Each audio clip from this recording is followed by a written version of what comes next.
શ્રી ક્ષત્રિય યુવક સંઘની સ્થાપના પૂજ્ય તનસિંહજી સાહેબે 22 ડિસેમ્બર 1946ના રોજ સમાજની પ્રવર્તમાન સ્થિતિને ધ્યાને લઈને કરી હતી.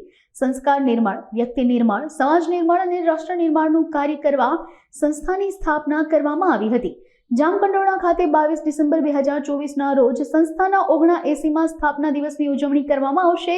યજ્ઞ, ધ્વજારોહણ, ધ્વજવંદન, ગણેશવંદન, પૂજ્ય તનસિંહ સાહેબનો ટીવી સ્ક્રીન પર પરિચય સહિતના વિવિધ કાર્યક્રમો યોજવામાં આવ્યા છે. સમાજના ભાઈઓએ વ્હાઇટ શર્ટ, બ્લેક પેન્ટ અને બહેનોએ કેસરિયા સાડી અને કેસરિયા ડ્રેસ પહેરી આવવા વિનંતી કરવામાં આવી છે. સામાજિક અને રાજકીય આગેવાનો સહિત 1000થી વધુ સમાજના નાગરિકો કાર્યક્રમમાં ઉપસ્થિત રહેશે.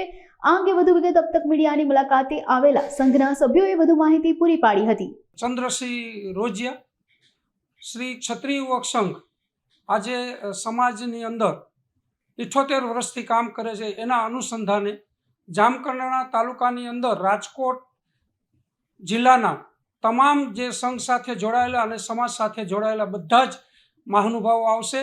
સમગ્ર વિશ્વમાં ભારતીય સંસ્કૃતિ કેમ ઉજાગર થાય અને એના માટેના અવિચળ પ્રયત્નો આ સંસ્થાની અંદર દરરોજને માટે 1 કલાકની શાખાઓ હોય, બહેનો માટેની હોય, બાળકો માટેની હોય, યુવાનો માટેની હોય અને એમને એક જ માર્ગદર્શન આપવામાં આવે છે કે જે આપણો ભવ્ય ઇતિહાસ, ભવ્ય આપણો ભૂતકાળ હતો એને ફરીને વર્તમાનમાં પ્રસ્થાપિત કરવા માટેના સંઘર્ષો કરવાના છે. આસુરી વિચારને જેમ આપણા શાસ્ત્રોમાં કીધું છે કે ક્ષતાતે ત્રાયતે ક્ષત્રિયો, જે આસુરી વિચાર છે એને દબાવવાના છે અને જે સાધુ વૃત્તિના, સરળ વૃત્તિના જે લોકો છે એને પ્રોત્સાહિત કરવાનું આ કામ છે.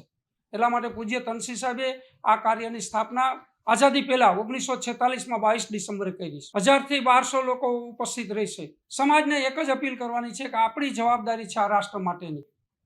આ રાષ્ટ્રનું નિર્માણ થાય, ફરીને આ રાષ્ટ્ર ગૌરવવંતું થાય એના માટેની અમે સ્વયં અમારી જવાબદારી સમજીશું. એમાં જે કાર્યકરો હશે ક્ષત્રિય યુવક સંઘના, એ વ્હાઇટ શર્ટ અને બ્લેક પેન્ટમાં હશે.